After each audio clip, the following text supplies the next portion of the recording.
We're an island nation, drawn to the sea that surrounds us. A playground for some. For others, it's where they make their living. But the sea's unpredictable. The sea is a scary place. It's an unforgiving place. There to save our lives is a volunteer army of over 5,000 ordinary people, ready to leave their jobs, their families, and race to our rescue. When that pager goes off, it's like that. There they are! There they are! You are somebody's last hope. He's gone under! I have never felt so much admiration. Marvel heroes don't come anywhere near.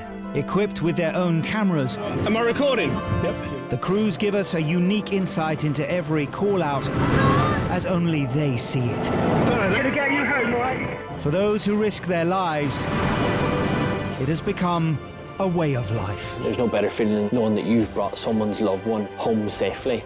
I wouldn't be here if it wasn't for them. Hold on!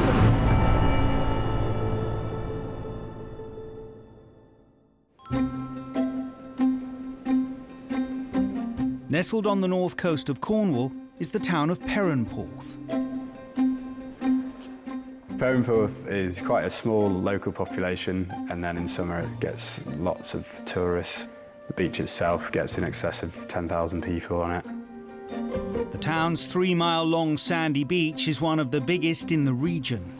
It can just hold a larger crowd, and because of that, more people visit. On its day, it gets good waves.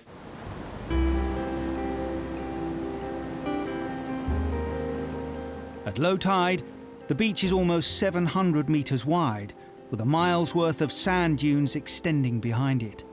Perranporth is one of the most exposed beaches on the north coast of Cornwall. It's west-facing, so it collects the majority of the Atlantic swell.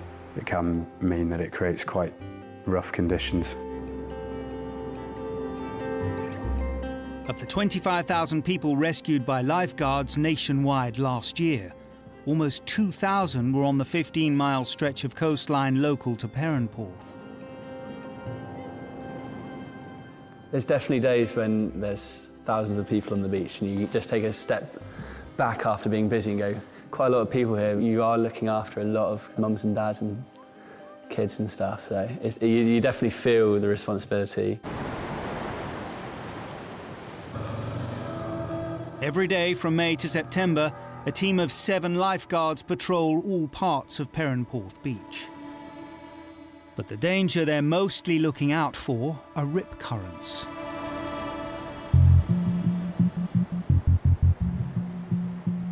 They're almost like a sort of small river or stream flowing out to sea, and that's your rip current. Rip currents occur when a narrow, fast-moving section of water funnels away from the beach.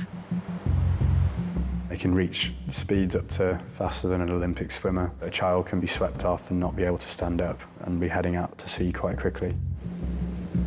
Rip current can be very dangerous. It can ultimately drown people. Alongside their inshore rescue boat, the lifeguards here now patrol on fast-moving and agile rescue watercraft. Lifeguard on a beach is a lot more evolving hazards, so things change really quickly.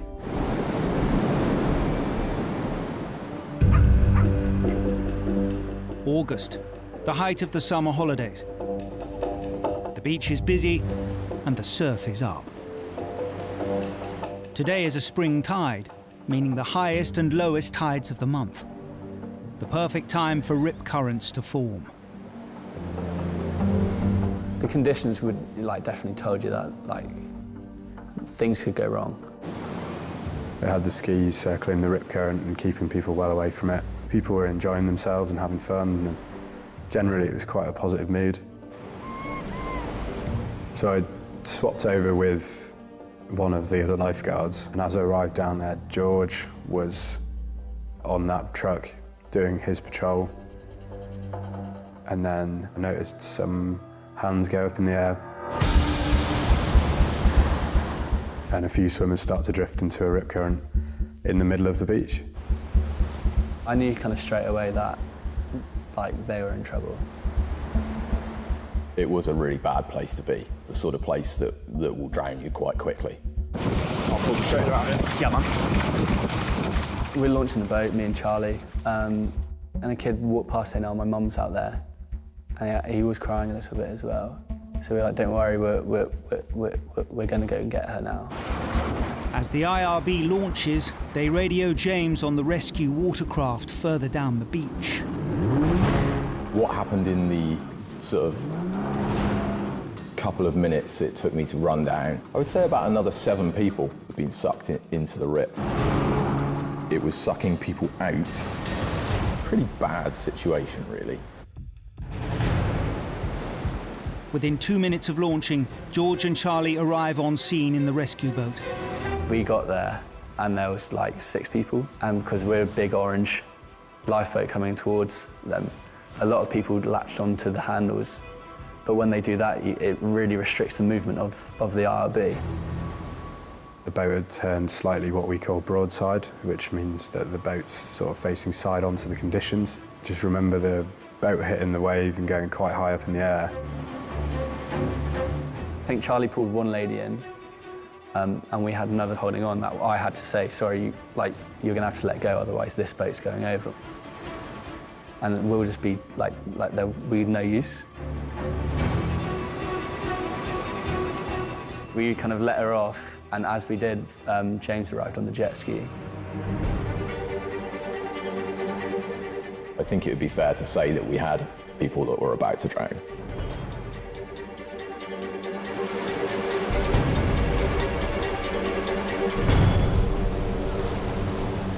The first thing I noticed was I couldn't see my mum.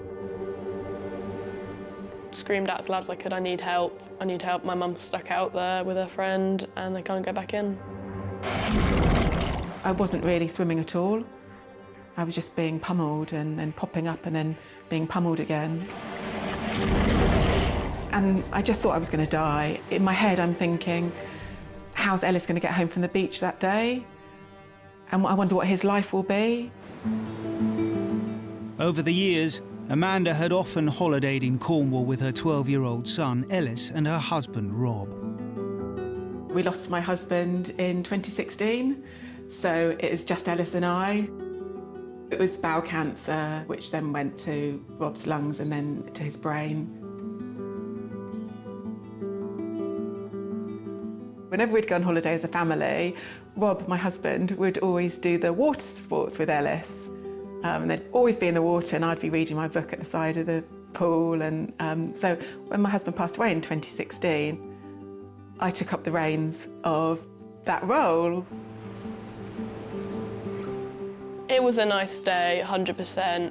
Everyone flocked to the beaches. When we went out there, sun was shining, you know, the ocean, the sea was really calm. It was just going to be a lovely day. Amanda and Ellis were surfing with their family friend, Donna. I started kicking to catch a wave and I missed it. And I went to stand up and I couldn't touch the bottom. So I started to swim in and I realised that instead of swimming in, I was being pulled out to sea. And I knew I was in trouble. And I knew that I couldn't get out of it. Amanda's friend Donna was also soon being dragged out by the rip current. Ellis saw we were getting into trouble and his knee-jerk reaction was also to try and help us. I managed to get to them. My mum's friend Donna just kept on saying, "Stop, stop, you know, go back." He said, "Well, what should I do?" And she said, "Can you please go and get help?" So he left us to get help, but we couldn't see the shore. And the waves were really big, so we couldn't see him either. I was just trying to get back in. I was, you know, going as fast as I could. I just kept on saying, "Do you think Ellis is okay? Do you think he's got to shore? Where's Ellis?" I don't think I was really thinking about my own safety. I was just wondering where Ellis was. Ellis made it back to the beach to see lifeguards George and Charlie launching the rescue boat. The realisation of what had happened kicked in because they had got like this lifeboat out. When we saw the boat coming towards us, it was just incredible because we knew that somebody knew we were there. But Amanda's relief was short-lived. So I tried to grab hold of the boat. Eventually I latched on, but then the lifeguards told me to let go because there was a possibility that they would all fall out of the boat. So I thought, oh God, I was going to be saved, and now I'm not. It was just so stressful. I just didn't know what to do, what they wanted me to do or anything. And then the waves got really, really strong. And every time a wave dumped down, I was being pummeled under the water. I was sat there on the beach by myself, waiting for them to come, waiting for news of what was happening. Someone came in, and I thought it was my mum, and I ran over, and it wasn't her. And that's when I thought, they'd died. By now, lifeguard James was also on scene aboard the rescue watercraft. He shouted at me to grab hold, and I just looked up at him and I just said, I can't. I had no energy left from all the waves and I just couldn't. And he just shouted at me, you know, get on! And I could just tell from the fear in his voice that it was now or never. I knew that if I didn't have the energy to hold on, that was it. With Amanda clinging onto the backboard, James sped into shore and safety. I just remember seeing Ellis on the beach and just crying with relief. Having reunited Amanda with her young son, James headed back out to the other swimmers in trouble. She had just looked like she had been through hell and back. It was kind of the realisation, you know, what had happened had been serious. In a matter of minutes, the lifeguards rescued a total of 10 people from the rip current. I think there was definitely a sense of relief, especially when the mums were reunited with the children. There was a lot of shock and adrenaline still wearing off. I think what stands out to me about this rescue is the lady who I rescued on the ski came back to us and was quite candid about the fact that had we not have been there, she would have drowned. People tell you things change in seconds, and until you've experienced it, you can't believe that you could be on a sandy beach up to your knees in water, and in the next minute you're fighting for your life. Very grateful to the RNLI that I'm here, because I wouldn't be here if it wasn't for them.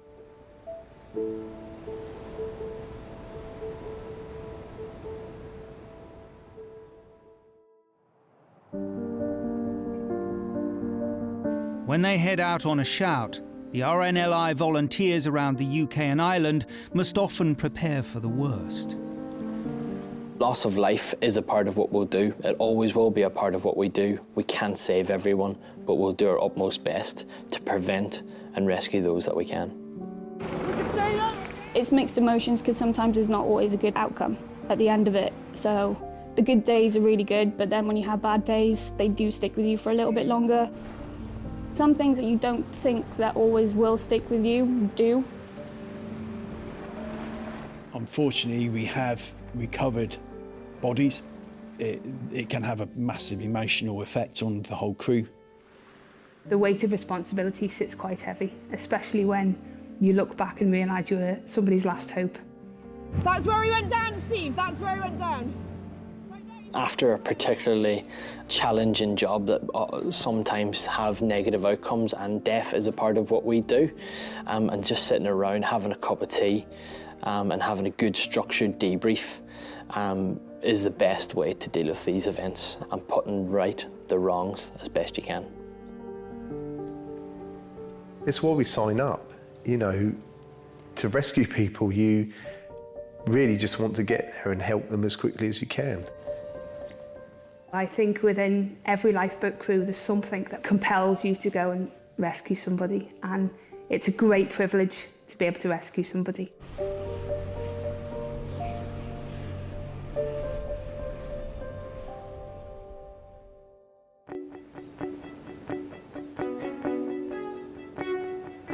In Sussex on the south coast lies the port town of Newhaven. New Haven itself got some beautiful, beautiful beaches close by. We've got absolutely fantastic white cliffs, used in many a film pretending to be the White Cliffs of Dover.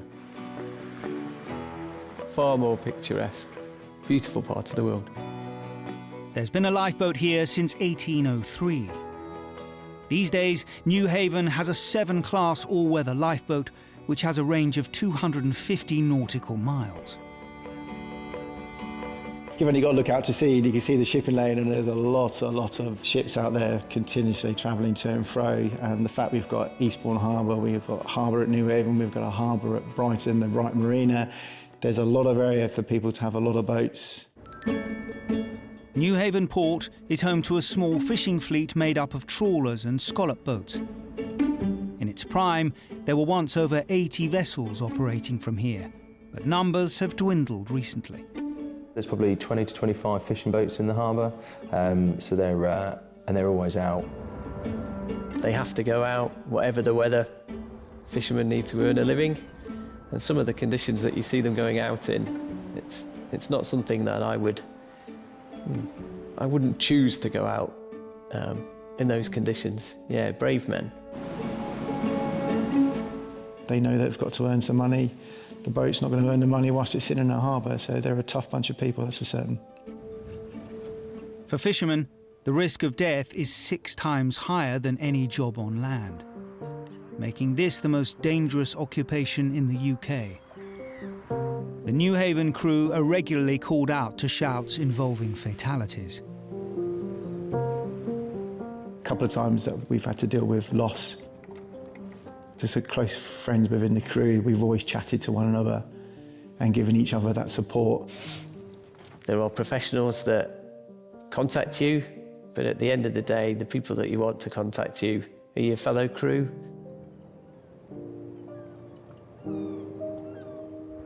In November 2020, New Haven was united in tragedy with the fishing port of Brixham in Devon, 160 miles away. A Brixham scallop boat, the Joanna C, sent out a distress call in the early hours of the morning. She was sinking 3 miles off the Sussex coast with a crew of 3 on board. If ever I think about that day, it brings back some memories that I'll take with me for forever, really. New Haven's 7-class lifeboat was launched, along with Eastbourne's Tamar class. And I just remember when we were going out, it was still in the sense that hopefully it's not the worst. And then we get radio through to say that no communications have been able to get hold of anyone on the Joanna C. So all of a sudden at that point, it's becoming a bit more real.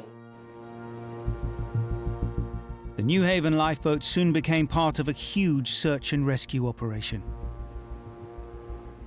It was the biggest search that I'd been involved in for all my time with the RNLI, so we were coordinating the search with 17 other vessels. We had fishing boats from Eastbourne, from Shoreham, from Brighton, from New Haven, all come out and help us with this search because they knew one of their own was missing. After 3 hours, the crew caught a glimpse of something in the sea. We were very, very close to finishing our first search area when we spotted one of the fishermen. To find someone alive that had been in the water that length of time and with that temperature, I think we were all shocked. I mean, I think we still talk about it now and just say, how on earth did he ever stay alive? 14 hours after launching, with crowds gathered in New Haven and Brixham, the search was halted. At daybreak, the New Haven lifeboat crew were back out on the water again. But with a full day now past, the chances of survival for the remaining 2 fishermen were severely diminished. We were of the impression that both of the crew had passed away. They were no longer going to be found alive, and that was very hard to comprehend. It didn't make the search any less important. It almost made it more important. I wouldn't want to be out there on my own, and I would want to know that there were people looking for me. Adam Harper and fellow crewmate Robert Morley lost their lives that night. Both fishermen's bodies were eventually recovered from the seas off Newhaven. It did hit the town hard and the local community, the local fishing boats, because everybody knows the fishermen. I think a lot of people around the town all grew up together, have all worked together in different jobs, went to school together, colleges. You know, people were there with flowers instantly by the harbour, with lovely notes and messages from friends and family, you know, regarding these gentlemen. There was a service on the dockside. You could tell within the town it needed doing. They wanted to know that they were all feeling the same, and it wasn't wrong to feel sadness. It wasn't wrong to feel heartache. And they were all there sharing memories, celebrating the life that was lost of someone so young, really. Yeah.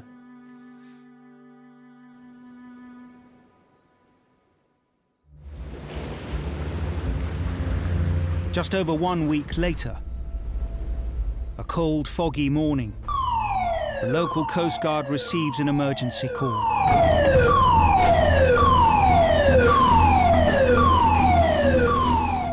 Launch Authority gave us the brief. You've been tasked to a blue and white Brixham beam trawler taking on water. And I was just like, you are kidding me. No way. How can we have another one within such a short period of time? The beam trawler, the Danielle, is 15 nautical miles offshore with a crew of 6 aboard. Newhaven's 7 class is placed on an immediate launch, with a full crew briefing to come on the way out to sea. So what we'll do is we'll get the salvage pump and the fenders out. We'll rig fenders on the port side and then have 1 or 2 roaming fenders. If we are going to put someone across, you're going to go across, Andy. I was worried. I thought we had horror the week before. I didn't want to be involved in that again. Not so soon. So this was our opportunity to put it bright and bring everybody home. Not leave anyone there this time. 45 minutes after launching, the Newhaven crew spot the 80-foot-long Danielle in the fog. You arrive and you see this boat and you go, it's like, look at the size of this thing. Okay, how much water is already on this boat? My first impressions of the vessel were the distinct colour, the blue and white. Not only was a boat from Brixham, it looked like the boat from Brixham we'd been out to look for the week before. It was a pretty memory-evoking moment. So we're going to transfer some with the pump, Ryan. Andy's going to go over. If you could just make sure that he takes his life jacket off before he goes into any confined spaces for me. The skipper of the Danielle is keen to get back into Newhaven as quickly as possible. So Andy must now transfer across while both boats are moving. When we're asked to go across onto another vessel, there is always dangers involved. Well, the risk you've got is that the sea can move and pull the boats apart, and you've only got to take the wrong step, and all of a sudden you find yourself in between the 2 boats. And the last thing you want to be is in that situation, because all of a sudden you've got to hope that both coxswains on both boats part as quick as they possibly can, so that you're not at risk of being crushed. You've got to make sure 100% that you're going to get across, because what you don't want to be doing is adding to the problems that you're already trying to deal with.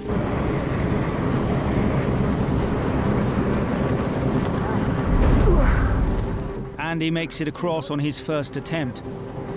Now he must find out how badly the fishing boat is taking on water. So just to confirm, he says there's definitely a small hole in the hull. Yeah. Okay, right. It turns out that the crew of the Danielle have used a broom handle to stem the flow of water into the boat. But the concern is for how long it can hold it back. Yeah, as soon as you move that stick, plugs in like, but that stick's just plugging the hole at the minute. So, okay, so is it a hole in a hole, or? No, we have no idea. This gentleman's explaining to you that, yes, I've stopped the water coming in by sticking a rubber bung and a broom handle in the hole. But yeah, as soon as you move that, comes straight up. Okay. And he said, what should we do? My first reaction was, leave it where it is. For God's sake, don't take that out. Okay, we've got no other ways of stopping this water coming in. At the moment, that's saving all of us. To make Andy's task more complicated, the hole in the hull is beneath the engines, which are steaming ahead in a bid to get the Danielle into New Haven. Going down to the engine room of a boat that's taking on water is a calculated risk. When we're boarding to go below deck, you have to take the life jacket off. The reason being is that we've got a lot of safety straps on our life jacket that could easily snag, get caught. The last thing you want to be is dragged in with the propellers or in with the prop shafts. When you take that jacket off, it's you've also got on your back of your mind is actually, if this thing sinks quickly, I'm below deck, my life jacket is on the deck. How quick can I get up these stairs and get it back on? When I went below deck and you see there's two big spinning prop shafts that you've got that are all open, there's nothing protecting you from falling in there, so you've got to have your wits about you. Despite having brought the 7 Class's salvage pump aboard, Andy's satisfied that the fishing boat's pumps are keeping the water at a safe level for now. When you're working in that engine room and you're talking to that young lad, I suppose we were almost reassuring each other that actually the situation isn't that bad.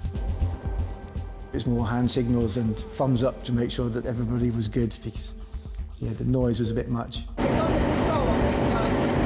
but you're heading towards New Haven anyway, aren't you? You're heading towards New Haven anyway, aren't you? New Haven Alpha, New Haven Lifeboat, go ahead. They've currently switched back on their pump and they're monitoring because I was concerned it was going to burn out before they got to New Haven.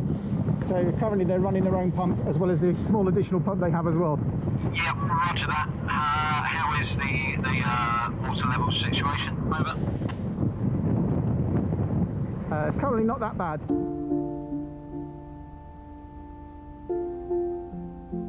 Once we realised that the boat was in a better position in the fact that there wasn't a lot of water coming on board, so it gave me time to go, on deck and talk to the crew.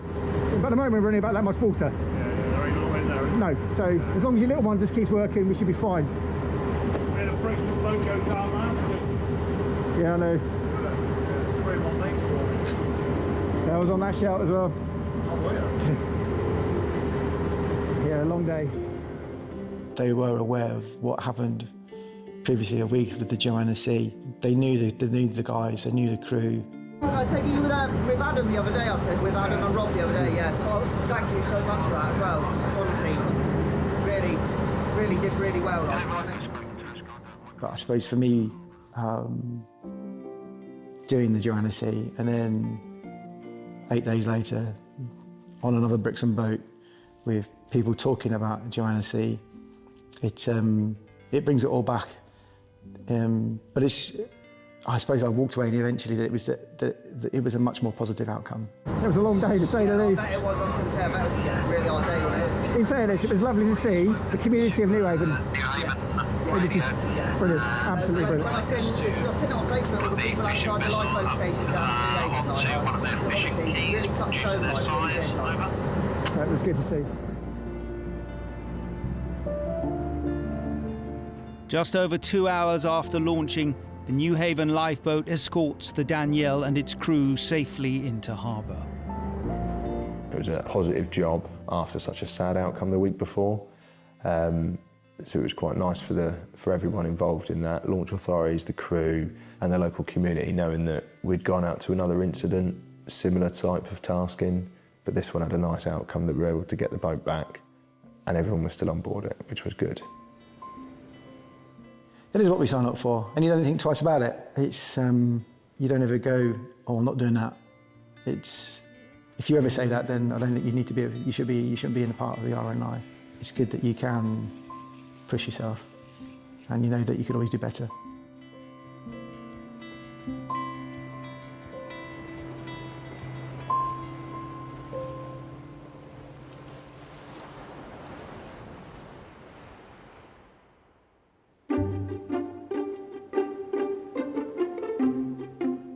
"90 miles west of Newhaven on Dorset's ancient Jurassic coast is the resort town of Swanage.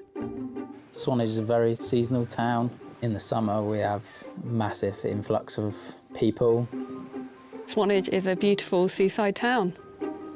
It's got a good community, relatively small population, stunning coastline, world-renowned, lots of areas of special designations.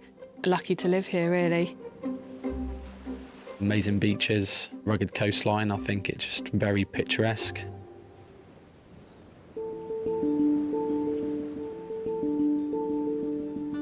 The official marker for the eastern edge of the Jurassic coast is Old Harry Rocks, a collection of chalk formations rising over 100 feet from the sea. The Swanage lifeboat is regularly called out to the cliffs below this beauty spot. Volunteer crew member Darren is all too aware of the dangers this location poses. There's a few people about on a hot summer day. The numbers would probably double, quadruple up here. A couple of hundred people here. So just here we've got, that's what we call Old Harry. We're up here now, like we've got like at least 5, 6, 7 metres to the cliff edge, but you only need to look around today. And there's people peering over the cliff. You can see the gentleman's walking a bit more. He's obviously taking the ultimate selfie. A couple more steps, bit of a slip. If the grass was a bit wetter, you know, that could quite easily end in a fatality. You just got to bear in mind that one last selfie could end in disaster. The May Bank holiday weekend.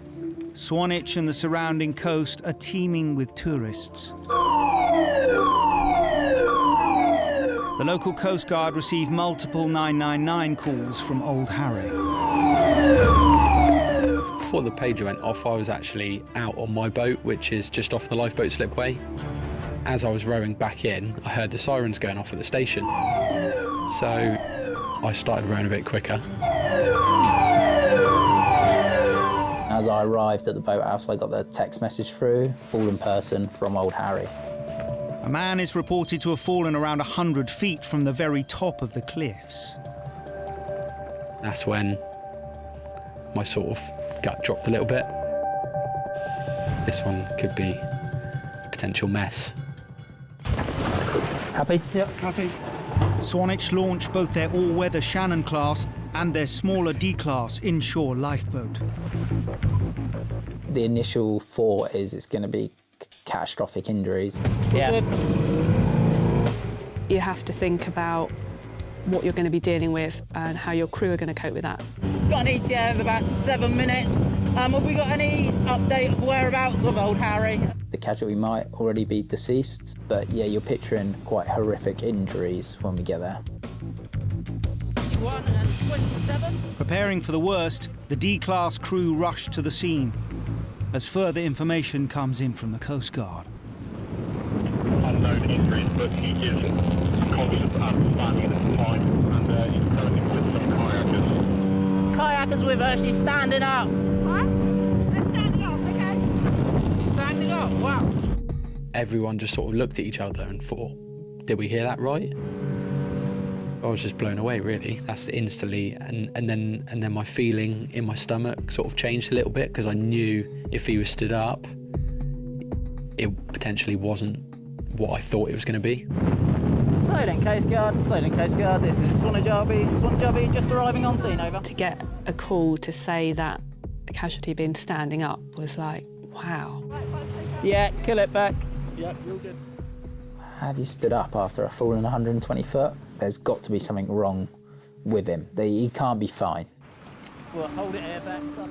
5 minutes after the radio update, the D-class arrives on scene. Hello, mate, you all right? Yeah, not too bad. Good, yeah, not too bad. Yourself? Yeah, good. You're doing really well. Yeah. You're doing really well. When we arrived on scene, there's a kayaking group with him, and there's 2 kayakers administering first aid when we got there. And you could tell by the way that they was chatting to us that they knew a bit of first aid. Right, what we'll do, so he's literally come... He's come from up there. Come from that, landed in the sea? Yeah. Right. What was your name again, buddy? Alex. He's talking to me. He's not like crying, he's not screaming in pain. But when you're looking up at these cliffs, you're like, how has this person survived a fall of that distance? The tide is on its way out, so the water at the bottom of the cliffs is just 3 or 4 feet deep. Nick thought, right, I'm going to put my thumb on top of your forehead. Yeah, sure. Okay. I think he must have landed flat on his back, spread his weight and not penetrated the water. He must have done a big backflop. Has he been in the water for long? We think probably like 5-10 minutes, maybe. Really? Yeah. I don't remember that. I don't remember falling. Is it normal? The casualty was quite relaxed. He was led back and he was talking. He kept wanting to know information about what happened. He had his eyes shut a lot of the time. And I think he was just in a bit of shock. I don't think he was quite sure what was going on himself. Swanis's Shannon class has now arrived on scene too, with additional crew and medical supplies. We're getting kit ready for you right now. Unable to come into the shallow water, they await further instructions offshore. Try not to move your head. Right, what I'm going to do is cut this off for you. Yeah. I just want to check everything, exposure. So you're always thinking, am I missing anything? This casualty is going to go downhill. And then it'll be obvious what's wrong with him. We've got a bit of bruising here, a bit of bruising there, but there's not loads, is there? It's not obvious, is it? No. We're not seeing anything obvious, but what else is going on? How high was my fall? A little way. Little way. More than a stumble, I'd say. Okay. Less than a trip. Good job. Do you want to just go to the sample card, mate? That's probably quite mate on the cold head's for you, pretty okay? handy. It's important we just look after you. Yeah, that's fine. I mean, there's no massive. So what we're going to do, we're wrapping back up. At this present time, is the elements, the cold. The water's only probably 9 degrees. This casualty might have survived 120 foot, but unless I warm this casualty, he's going to downhill rapidly, and he could, you know, go unconscious and stop breathing just because of the cold. How long have I been in the water? You weren't in the water too long at all, okay? You're just going to get a bit chilly because we're out in the wind now, that's Yeah, all, okay? Was I swimming? Was I conscious? Or? You was conscious and you were talking to me the whole time. Okay, cool. Having assessed his injuries, the decision is made to transfer the casualty onto the D-class, then take him out to the Shannon, which will then rush him to a waiting ambulance on shore. Although the casualty seems to be relatively unscathed, the crew still need to take the utmost care as he may have damaged his spine. And Gav, you're sort of a collar, pal. For me, spinal injuries are probably one of the worst because you just can't see it, but someone might not be able to walk again. And for me, I just think that's terrifying. So, and I think that goes for all of the crew. We're super cautious. Okay, ready, brace, roll. Good, buddy, you're doing really well. Bit of bruising. Nothing really massive though, to be honest. We had to really be careful with him, try and keep him in a straight line, and to do that very gently. Make sure you got enough room for his head. Everyone, ready? Good. Ready, brace, roll. Doing really well, mate. Really well. Relax. Just over half an hour after falling from the top of the cliff, the casualty is transferred to the lifeboat. Well done, buddy. Doing really well. Yeah.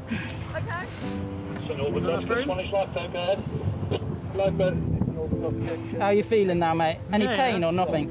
A little bit on my back. Bit on your back? Yeah, just a little bit. That's fine. I can put my hands, put my toes.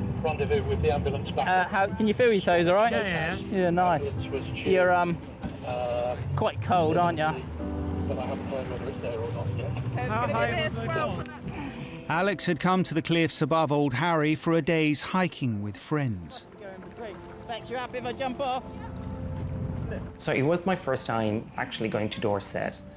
I think my first impression was I was just sort of stunned by how beautiful it was. Some of my friends sort of stopped to take some pictures. I sort of decided to walk a little bit ahead of them. While I was walking towards the end of the cliff, I think I slipped and fell.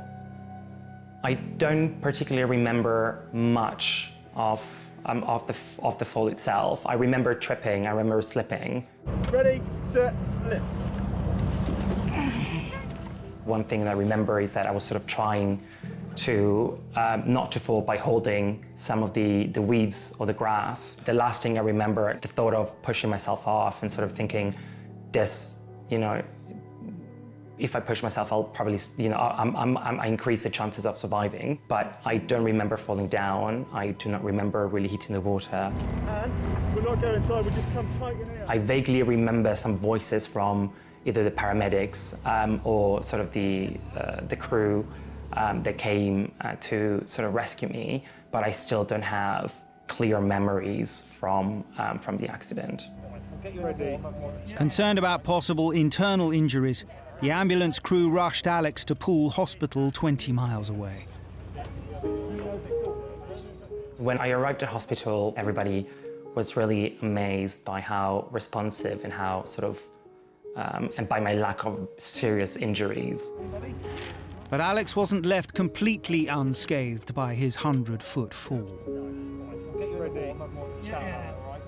I broke 7 ribs, and then I had a pneumothorax, which is a collapsed lung, but I also had a small sort of bleed where the collapsed lung was. He's incredibly lucky that the way he fell, the location he fell, the fact that the kayakers were there, the fact that the lifeboats could launch so quickly, the fact that there was an ambulance available, to have all of those things lined up. You've got to count your lucky stars if you have all of those things on one day. I mean, that really is amazing in itself. I think that day wasn't his day to go, to be honest, and that's all you can put that down to. And I believe it was just luck. Should have got 6 numbers off him that night, shouldn't I? I think what blows my mind is that the way that I've been rescued is run by volunteers. And I probably would have not been here without them. I'm so grateful. And I'm so lucky that the kayaker was there, that he had the skills and the ability to help people like me.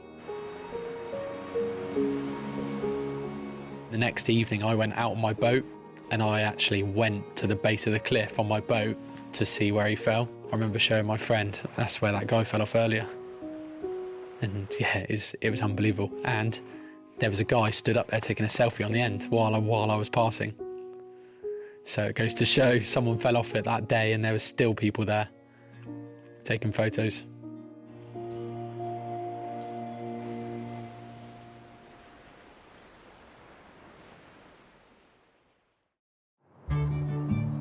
Almost 600 miles north, off the west coast of Scotland, lie the Inner Hebrides and the rugged Isle of Mull. The Hebrides face directly onto some of the roughest seas of the North Atlantic. Mull Station lies on the northeasterly tip of the island in Tobermory. Tobermory Lifeboat certainly has a large patch. We could go up to 100 miles offshore. If we were to go out west on our patch, the next bit of land you would get to is Newfoundland. We cover not just the island of Mull, but we cover Ardnamurchan and Morven on the mainland, the islands of Cole, Tiree, Iona. David has been on the Tobermory crew for over a decade now, and a full-time coxswain for the last 6 years. As we get away from the coast, it immediately goes into very deep water. We're in 38 metres of water just now, and we're less than half a mile from the land, so it drops away just really quickly. The most seasoned sailors can get caught out in our patch. No fault of their own, our weather is unpredictable. We'll have a foot of snow one day, gales, and then the next day it's sunshine and it's t-shirts and shorts weather and taps off.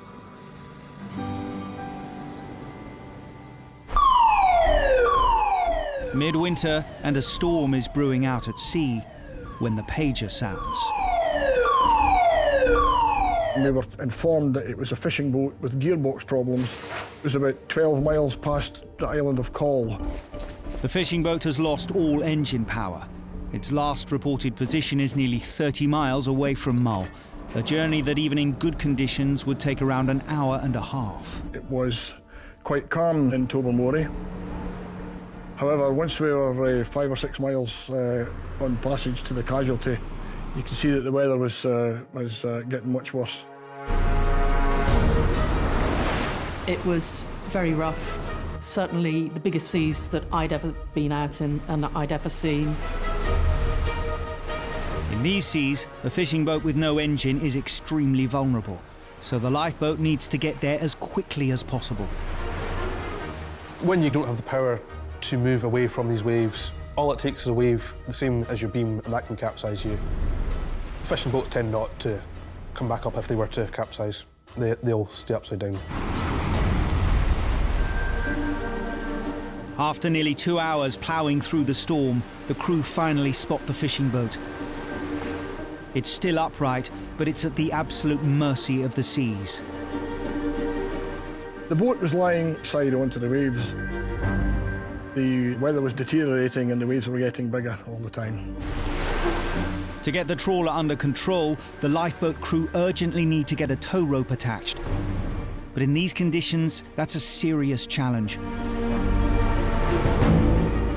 Establishing a tow in 10-metre seas is not an easy thing to do, but we knew we had to do the job and get a rope to them quickly before anything went worse.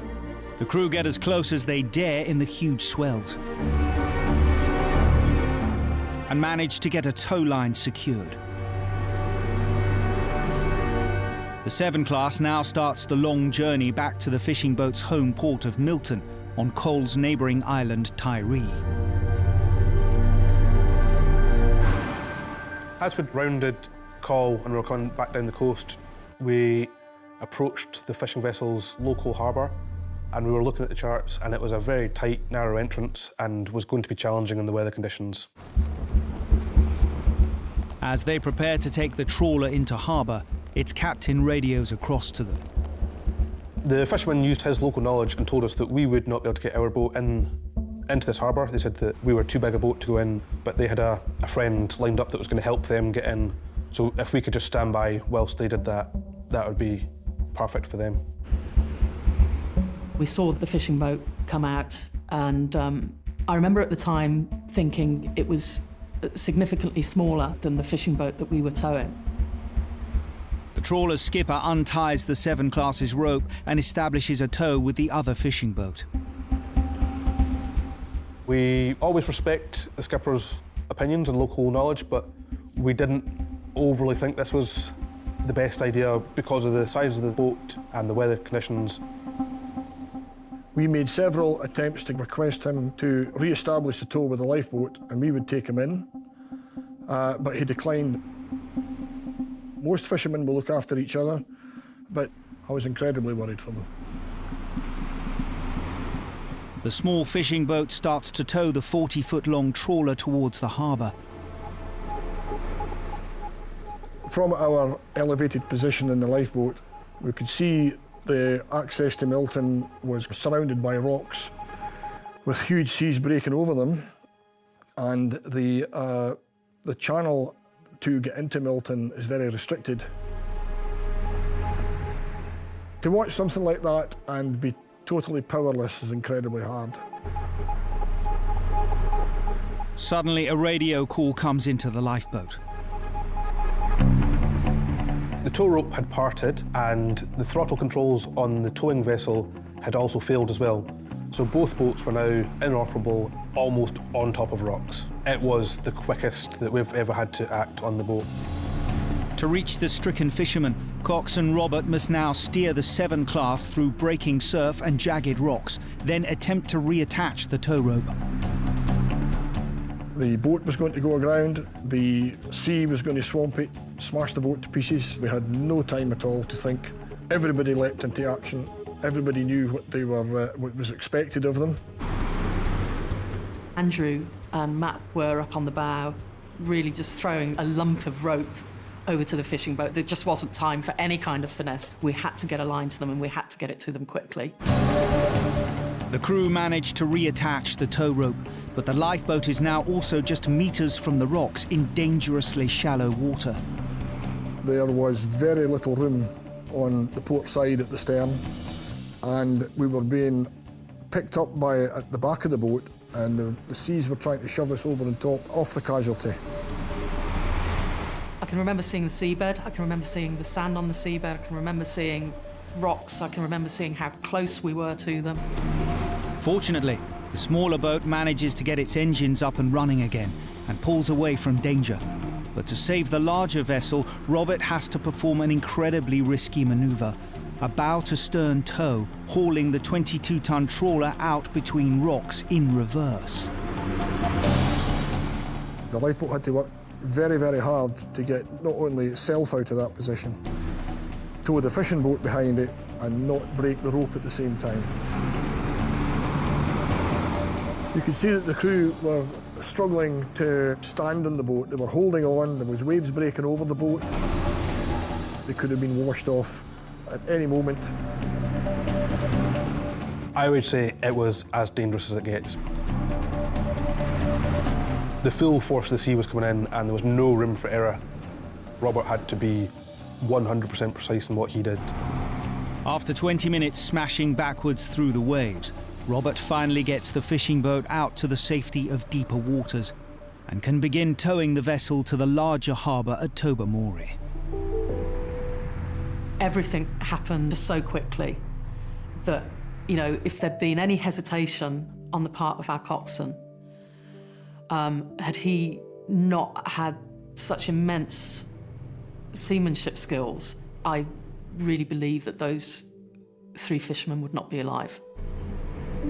After 11 hours at sea, the lifeboat finally brings the fishing boat into Tobermory harbour. It sustained some damage, but its crew are unharmed.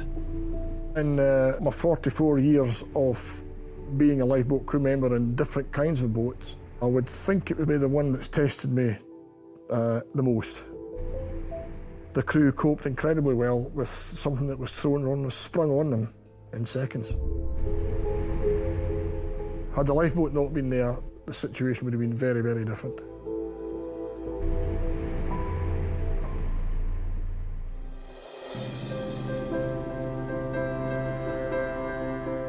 In Swanage, Alex is returning for the first time to the cliffs where he fell around 100 feet. Wow. Such an odd feeling to sort of to look back and just to see how, you know, how tall they are, and the fact that I accidentally slipped and survived. It just feels like something from a movie, you know, a story that you hear or see. I'm not really sure really how to make sense of all of it. I'm quite confident that I will be able to put this behind me, sort of, you know, make this like a closure moment. I definitely know for a fact that I want to be able to enjoy, you know, nature, enjoy the scenery and the, you know, the cliffs again. So I'm quite positive that that will come soon in the future, for sure. Absolutely. 10 months after Amanda was caught in a rip current off Perranporth beach, she and her son Ellis are still not entirely confident about swimming in the sea. I've been really nervous about going back in the water. I have tried, and every time I feel a wave, it all comes back to me.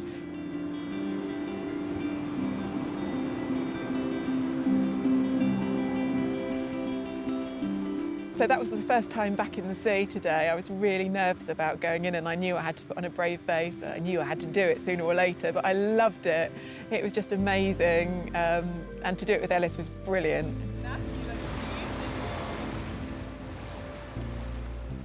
I have been back in the sea before Mum did. She's been a little bit worried about going back in there, but it was nice to get back in with her again. Yeah, we're going to Wales soon, but no plans to go back to the sea, so I think we need to change that. I think we need to book in a day at the seaside, don't you, very soon? Yeah, that'd be good. We can maybe go this weekend.